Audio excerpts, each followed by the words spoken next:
Bonjour à toi et bienvenue au message lumière de la famille Myriam Bethléem du vendredi 10 janvier.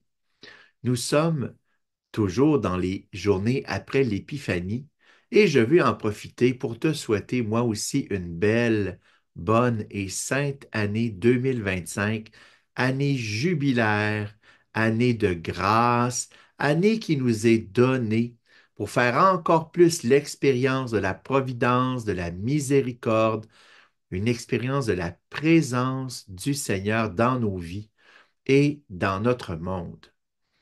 Je regardais l'Évangile d'aujourd'hui et j'ai été frappé par la force de la parole de Dieu dans la guérison du lépreux. On y rencontre ce lépreux qui vient à Jésus, qui se prosterne et qui lui dit, Si tu le veux, Seigneur, tu peux me purifier. Il s'en remet à la volonté de Dieu car il ne demande rien, mais il expose son mal et il attend la réponse de Dieu. Il ajuste son attente à l'intention de Jésus.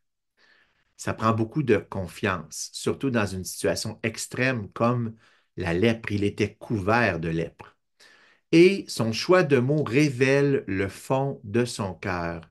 Il ne parle pas d'être guéri, mais bien d'être purifié. Et médicalement, on pourrait bien dire de nos jours que c'est synonyme, mais d'avoir choisi de dire purifié, ça me parle beaucoup. Alors laisse-moi aujourd'hui te parler de cette disposition de l'esprit et du cœur qui est un indicateur très révélateur dans notre cheminement spirituel, c'est la pureté d'intention. Quand on parle d'une intention, on parle surtout de la raison pour laquelle on dit quelque chose, ou bien la motivation qui anime, pour laquelle on fait ou on ne fait pas quelque chose, ce qui est derrière nos choix.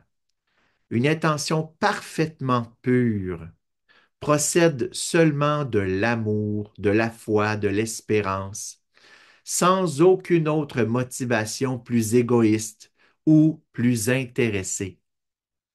Lorsque notre intention est moins pure, c'est qu'elle est polluée par les conséquences du péché dans nos vies, les conséquences qui nous attachent trop à notre confort, à nos idées, à nos projets personnels.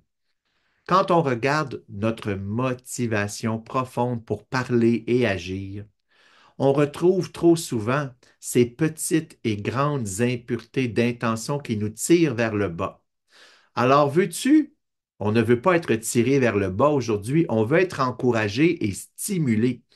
Alors, on pourrait, toi et moi, contempler ensemble celui qui est la pureté même, celui dont la pureté d'intention est aussi grande et parfaite que le cœur de Dieu. On pourrait regarder Jésus.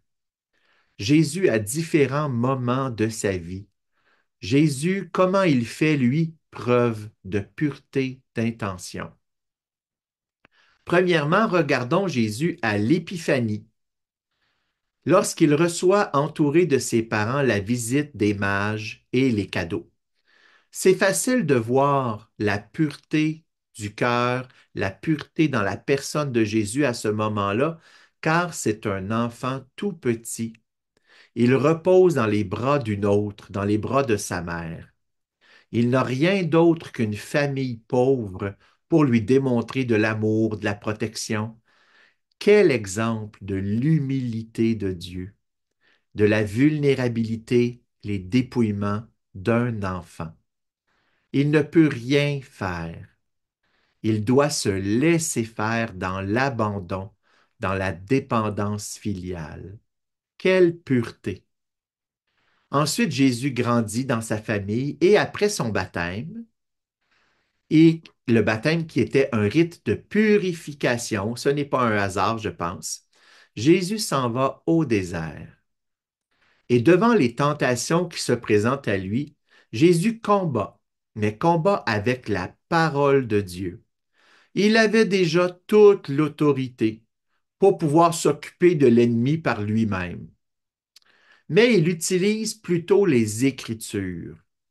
Jésus ne vit pas cet événement pour lui-même, pour démontrer son autorité, pour démontrer sa puissance, sa divinité, mais il le vit pour obéir au Père et aussi pour nous enseigner le combat spirituel.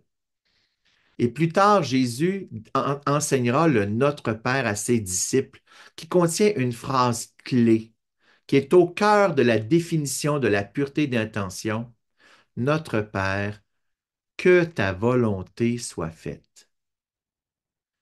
Et Jésus l'incarnera cette parole dans sa propre vie profondément à Gethsémani, au jardin, lorsqu'il dira au Père, non pas ma volonté, mais la tienne. Et on sait ce que ça impliquait de tourment. Et Jésus, justement, dans le tourment de la croix, il dira au Père, pardonne-leur. Jésus subit à ce moment-là une agression extrême, non méritée et mêlée de mépris et d'insultes, mais sa réponse à lui est douceur et humilité. L'extrême de l'amour, le pardon. Ça aussi, ça nous parle de la pureté d'intention de Jésus. Quel modèle nous avons et quelle grâce nous avons de le connaître, d'en avoir entendu parler, d'avoir l'Église, d'avoir les Écritures, d'avoir le sacrement et du baptême qui nous a purifiés, d'avoir le témoignage des saints aussi. Quelle grâce! Jésus, lui, est le chemin, la vérité et la vie. C'est la réponse à notre soif de pureté d'intention. Il est aussi le moyen par lequel on peut faire grandir notre propre pureté d'intention. Et par quel moyen on pourrait le vivre, toi et moi, aujourd'hui? Si aujourd'hui je fais mes petits efforts de prière par ma vie d'oraison, pas juste l'oraison du matin, mais l'oraison de la journée, rester en présence. Mes efforts aussi de vertu par le oui d'amour. Mes efforts d'espérance par l'offrande. Si je le vis ça, je mets à ce moment-là Jésus au centre de ma vie. Et c'est ça la pureté d'intention, dans le fond, que le centre de ma vie, que la motivation qui est au cœur de mon cœur, ça soit la personne de Jésus. Ce que lui aime, ce que lui pense, ce que lui veut.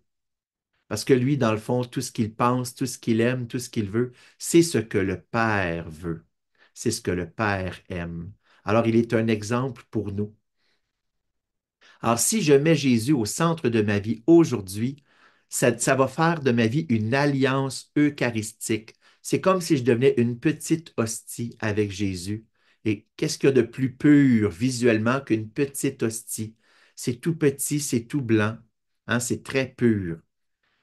Et dans cette alliance eucharistique, la volonté de Jésus va peu à peu, hein, parce que ça ne se fait pas d'un seul coup, c'est un chemin. Elle va s'unir à la mienne pour que mes jugements, mes motivations, mes intentions soient purifiés, pour que je puisse être l'intime de Jésus, son disciple, en vérité, et que je puisse dire un peu comme Saint Paul, ce n'est plus moi qui vis, ce n'est plus moi qui décide, ce n'est plus moi qui aime, c'est Jésus. Alors sois béni aujourd'hui, en cette journée, en ce début d'année aussi, qui sera marqué par cet attrait de grâce qui est la pureté d'intention de Jésus. Jésus qui veut transformer ta journée et toute ta vie. Au revoir et à bientôt.